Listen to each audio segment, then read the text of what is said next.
दीक्षा भूमि में नमन करते हुए हमने संकल्प किया कि हम पूरे देश के अंदर अब से सही 5 साल बाद 14 अक्टूबर 2025 को 10 करोड़ लोगों को पूरे देश में बौद्ध बनाएंगे। कुछ सवाल हैं जो मुझे परेशान करते हैं। उसमें बहुत बड़ा सवाल तो ये है कि जो हमारा बहुजन समाज है जिसकी हम बात कर रहे हैं, जिसको हम अपने महापुरुषों से सुनते आए हैं 85% बहुजन, ऐसे कौन से कारण हैं कि देश की जनसंख्या में तो हम 85% हैं, लेकिन हमारे पास संसाधन देश के 10% हैं। जब हम देश के मूल निवासी हैं,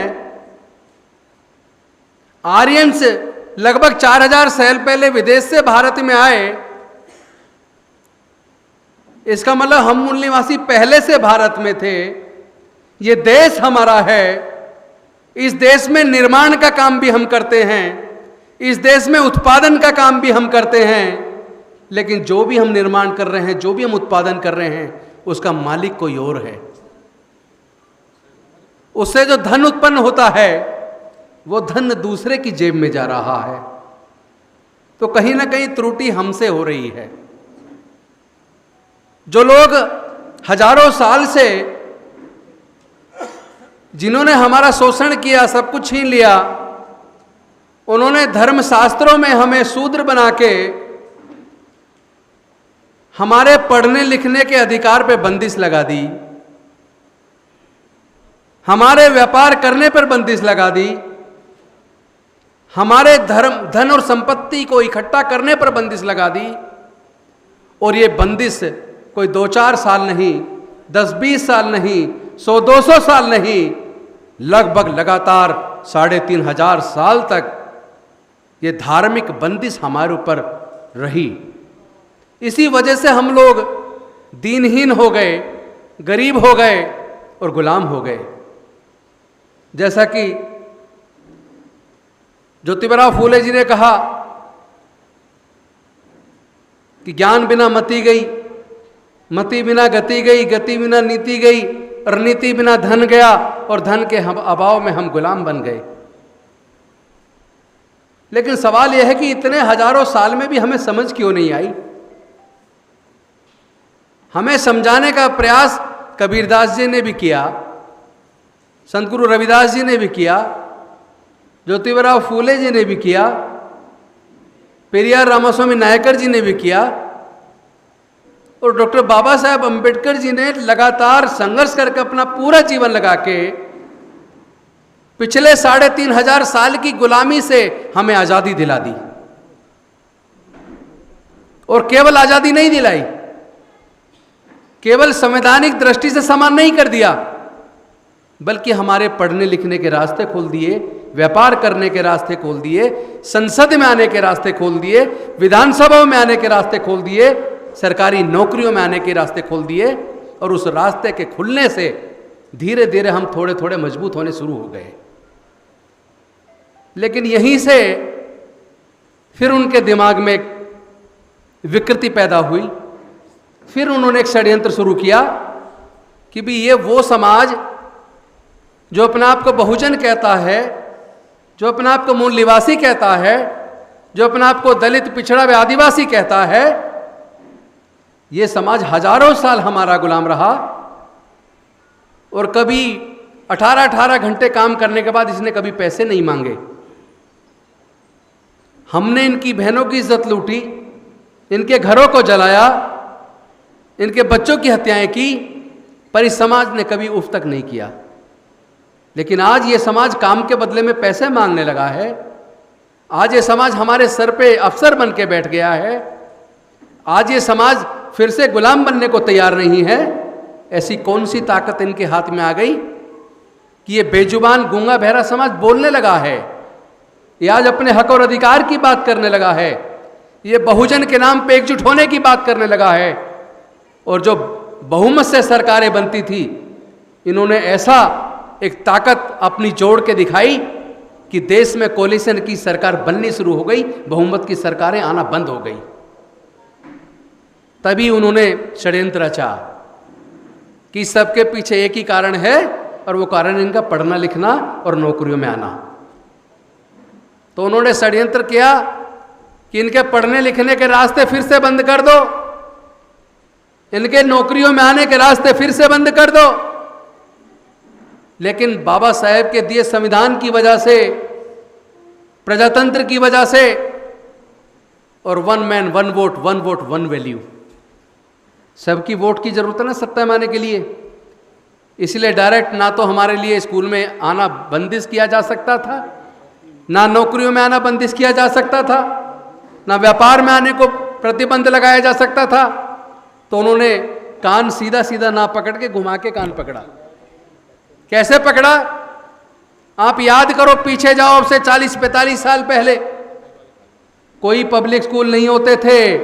कोई कितना ही अमीर हो और कितना ही गरीब हो, सबके बच्चे उन्हीं सरकारी स्कूलों में पढ़ते थे। तो टीचर पक्षपात तब भी करता था। वो ये करता था, दलितों के गरीबों के बच्चे को आगे से उठा के पीछे बिठा देता था और वो अपने उन बच्चों को आगे बिठा के रखता था। लेकिन जब ब्लैक बोर्ड पे चौक लेके पढ़ाता था तो पढ़ाता तो सबको एक जैसा था। जिस बच्चे में हिम्मत होती थी, हौसला होता था, लगन होती थी, वो बच्चा पढ़ लिख के आगे निकल जाता था। और बाबा साहब ने रिजर्वेशन दिया तो वो नौकरियों में भी आ जाता था। तो उन्होंने रोकने का रास्ता निकाला कि भाई सरकारी स्कूलों में इनका आने पे प्रतिबंध तो नहीं लगाया जा सकता, लेकिन सरकारी स्कूलों के शिक्षा के स्तर को इतना गिरा दो कि सरकारी स्कूल से पढ़ के बच्चा कामयाब ना हो पाए। और पब्लिक स्कूल खोलते चले गए। उसके बाद private college, engineering college, management college, medical college, जहाँ लाखों रुपए फीस है। और पब्लिक स्कूल में भी एक बच्चे की पढ़ाई का खर्चा, उसकी फीस का खर्चा, किताबों का खर्चा, वर्दी का खर्चा, ट्रांसपोर्ट का खर्चा, हर परिवार में कम से कम 2 बच्चों की पढ़ाई का खर्चा महीने में कम से कम 15 से 20 हज़ार रुपया। और हमारे समाज के 98% लोग ऐसे जिनके पूरे परिवार की इनकम 20,000 रुपये महीना नहीं है।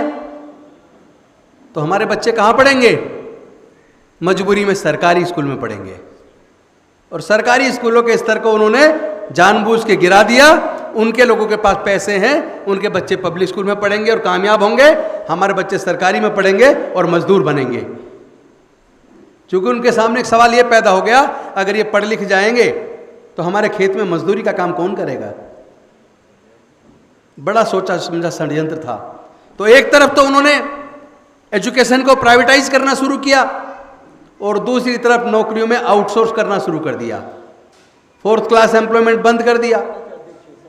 4th तो छोड़िए, 4th class, 2nd class, 3rd class, सब में प्राइवेटाइजेशन। और तो और अब तो IAS के लिए भी डायरेक्ट लेटरल एंट्री से सीधा जॉइंट सेक्रेटरी लगा रहे हैं। यानी वहां पे भी आपकी जो आप मेहनत करके पढ़ने के बाद एग्जाम पास करके आ जाते थे, अब आपके उस रास्ते को भी वो लोग बंद कर रहे हैं।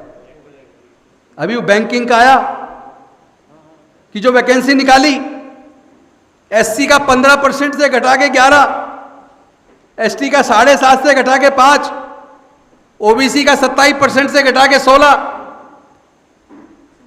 भाई एक चीज देखो, आपको सबको समझना पड़ेगा। मैंने समता सैनिक दल की वर्दी पहन के कम से कम 30 साल खूब मेहनत की है, फिर अचानक राजनीति में आना हो गया। लेकिन एक बात मेरे को समझ में आ गई, जब तक हम लोग एकजुट नहीं होंगे, ये लोग लगातार हमारा शोषण करते रहेंगे। जिस दिन हम लोग एकजुट हो गए, 85, सच्चाई तो ये हम 15 हैं और हमारे 85 में से 70 लोग उस 15 के साथ खड़े हो जाते हैं और वो लोग जीत के सत्ता में आ जाते हैं। जिस दिन हमारे 85 में से 50 भी एकजुट हो गए ना, उस दिन देश की सत्ता हमारे हाथ में होगी। हमारी काबिलियत पे प्रश्न चिन्ह मत लगा देना। जब हमें पढ़ने का मौका मिला तो हम IAS भी टॉप कर रहे हैं, इंजीनियरिंग में भी टॉप कर रहे हैं, मेडिकल में भी टॉप कर रहे हैं, CA में भी टॉप कर रहे हैं। इसका मतलब काबिलियत हमारे अंदर कूट कूट कर भरी है। जहां भी हमें मौका मिला हमने अपनी काबिलियत साबित की। अब आने वाले समय में हमें कोशिश करनी है कि हम अपने सारी चीजें जब उत्पादन हम कर रहे हैं तो फिर उसे बेच भी सकते हैं। हम अपने पैसे को बाहर जाने से रोकेंगे, हम अपने कौशल को और ज़्यादा निखारेंगे, हम अपने लोगों को अपने ही बैंक या अपनी जो फाइनेंशियल इंस्टीट्यूट बना के अपने ही पैसे का इस्तेमाल करके उनको मजबूत बनाने का रास्ता बनाएंगे। मुझे लगता है सरकारें होती किस लिए हैं? अगर सरकारें आम आदमी के लिए काम ना करें फिर उससे सरकार की क्या जरूरत?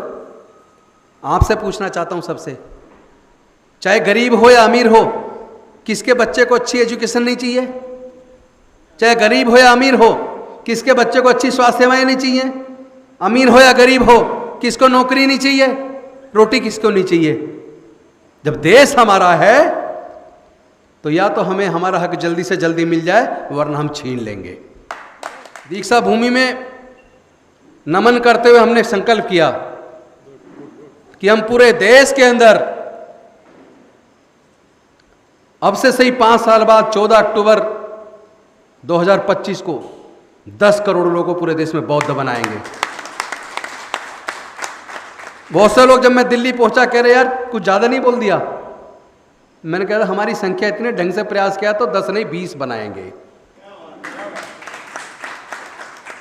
आपका निर्णय जो है ना वो ऐसे ही हवा में नहीं होना चाहिए, पूरा सोच विचार के होना चाहिए और निर्णय के प्रति कटिबद्धता होनी चाहिए, ईमानदारी होनी चाहिए, समर्पण होना चाहिए और ईमानदारी भरी मेहनत होनी चाहिए। हम 5 साल मेहनत करेंगे और ये 10 करोड़ से ऊपर ही ले जाएंगे, नीचे तो नहीं। सहमति है ना आपकी? तो अब हमारा जो जीवन है, ये राजनीति तो आती जाती रहेगी, कुर्सियां तो आती जाती रहती, परमानेंट नहीं होती, ये टेम्परेरी होती हैं। आज मेरे पास है, कल किसी और के पास होगी, लेकिन हमारा समाज भी होगा, हमारा धर्म भी होगा। तो हम बुद्धिज्म के रास्ते पर, न्याय के रास्ते पर, जहां सब समान हो, जहां कोई ऊंच नीच की भावना ना हो, जहां किसी को कष्ट देने की भावना ना हो, जहां समता हो, भाईचारा हो, बंधुत्व हो, जहां प्रज्ञा हो, शील हो, समाधि हो, उस रास्ते पे चलते हुए अपने पूरे देश को बौद्धमय बनाने की दिशा में, प्रबुद्ध भारत का निर्माण करने की दिशा में आगे बढ़ेंगे। इन्हीं शब्दों के साथ आपने मुझे बड़े धैर्य से सुना, मैं आपका आभारी हूँ। जय भीम, जय भारत, नमो बुद्धाय।